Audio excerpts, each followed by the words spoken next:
তো বন্ধুরা, সেদিনে যে রামপুরহাটের ভিডিও মানে পৈতে বাড়ি ভিডিওটা তোমরা ফার্স্ট পার্ট দেখেছো, এটা হলো তার সেকেন্ড পার্ট। তো এখন দেখো পৈতেতে বসে গেছে ওই যে অর্ঘ্য, আর ওর পিছনে আছে রূপালী, ওর মা। তো আমার যেহেতু দুটো মামা শ্বশুরের বাড়ি পাশাপাশি, মানে বড় মামা ছোটো মামা শ্বশুর আর মেজো মামা শ্বশুর। তো এটা হলো মেজো মামা শ্বশুরের নাতির পৈতে।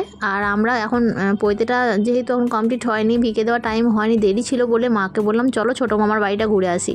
আর আমি ভিডিও করছি দেখে দেখো আমার দেওর দেখো জুতো তুলে আমাদের দেখাচ্ছে। ও কিন্তু তোমাদের জুতো দেখাচ্ছে না, দেখাচ্ছে ও খালি পায়ে হাঁটছে, সেটাই যে জুতোটাকে মানে কাদাতে আর পরেনি, জুতোটা ভিজে যাচ্ছিলো বলে খালি পায়ে হেঁটে হেঁটে আসছে, সেটাই তোমাদের দেখালো।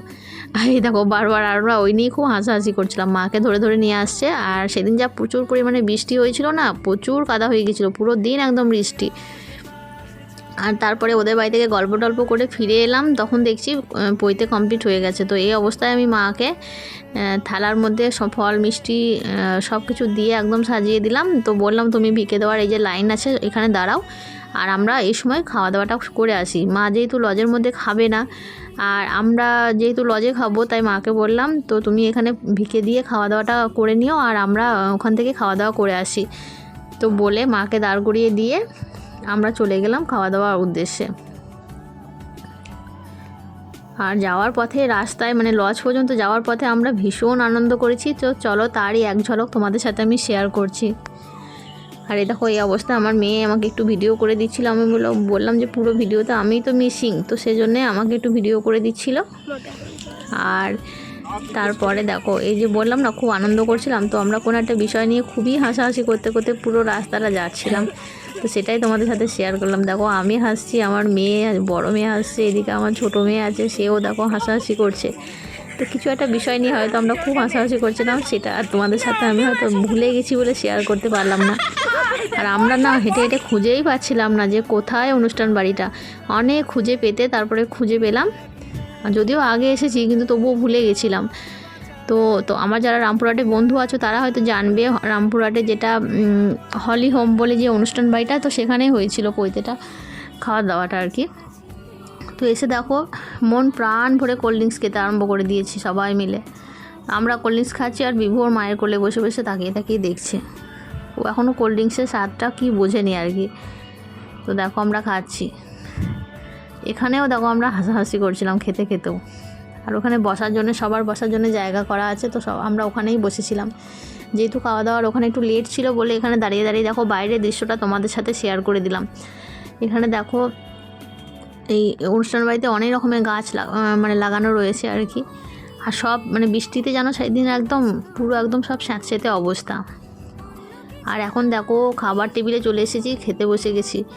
তো মেনু কার্ড দিয়ে দিয়েছে, পাতাও দিয়ে দিয়েছে, জলও দিয়ে দিয়েছে। আর আমার দেওরও আমাদের সাথে বসেছিল, কিন্তু বিভু খুব জ্বালাচ্ছিল বলে বিভুকে একটু ধরলো। আর তখন আমরা সবাই মিলে চারজনে বসে খেতে আরম্ভ করলাম আর কি। তো দেখো মেনু কার্ডটাও তোমাদের সাথে শেয়ার করে দিলাম। আর এখন আমাদের পাতে দেখো ফিশ কাটলেটও পড়ে গেছে, আর স্যালাডও দিয়ে দিয়েছে। তো তারপরে খাওয়া দাওয়াটা সেরে নিয়ে আবার বাড়ি ফিরতে হবে, মানে তখন অনেকটাই বেজে গেছিলো, প্রায় 2:30 মতো বেজেই গেছিলো খাওয়া দাওয়াটা করতে। এমনিতেও খিদে খুব একটা ছিল না, তবুও খেয়ে নিয়েছিলাম।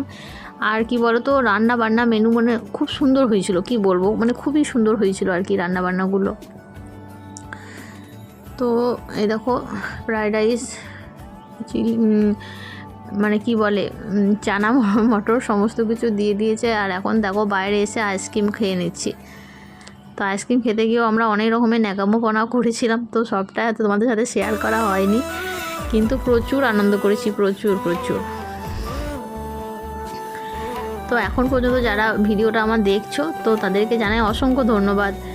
আর নতুন বন্ধু যদি কেউ আমার ভিডিওটা দেখেছো, যদি ভালো লেগেছে, তো চ্যানেলটা সাবস্ক্রাইব করা অনুরোধ রইল।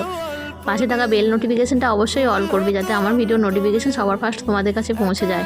আর এই দিকে দেখো আমরা ব্রহ্মচারীর কাছে চলে এসেছি, খাওয়া দাওয়া সেরে নিয়ে ব্রহ্মচারীকে প্রণাম করে নিলাম, একটু প্রসাদ নিয়ে নেব, তারপরে আবার বাড়ি ফিরবো। আর আমার তো প্রণাম করা হলো, তারপরে দেখো মেয়েরা আসবে, মেয়েরা এসে একে একে প্রণাম করে নেবে। এই দেখো আমার ছোটো মেয়ে এলো, মানে প্রণাম করার লাইন পড়েছে বলতে পারো আর কি। ও দেখো ওকেও একটু আশীর্বাদ করে দিল, যদিও ওরা সমবয়সী, বরং আমার মেয়ে একবেলার বড় ওর থেকে। তো ওই দেখো আমার বড় মেয়েও প্রণাম করে নিল। ব্রহ্মচারী অবস্থায় ছোট বড় কেউ হয় না, সবার থেকে ব্রহ্মচারী বড় হয় আর কি। আর এখন দেখো বাড়ি ফিরবো, তাই মানে আমাদের গাড়িটা যেখানে লাগানো ছিল সেখান অবধি আসছি। আর কত জল কাদা সেটাই তোমাদের সাথে শেয়ার করলাম। আর বিবুর পাকা মোটা একটু দেখালাম। বিবু দেখো পকেটে হাত ভরে একদম হাঁটছে, দেখেছো? গাটমাট করে হাঁটতে হাঁটতে বিবু আসছে, সেটাই তোমাদের সাথে আমি একটু শেয়ার করলাম আর কি।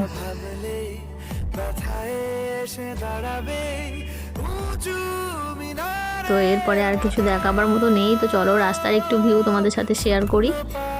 তো যেহেতু তারাপীঠের উপর দিয়েই গেছিলাম, তো সেই রাস্তাগুলো তোমাদের সাথে শেয়ার করছি। তো দেখো, তো বন্ধুরা আজকের মতো টাটা, দেখা হচ্ছে নেক্সট ভিডিওতে।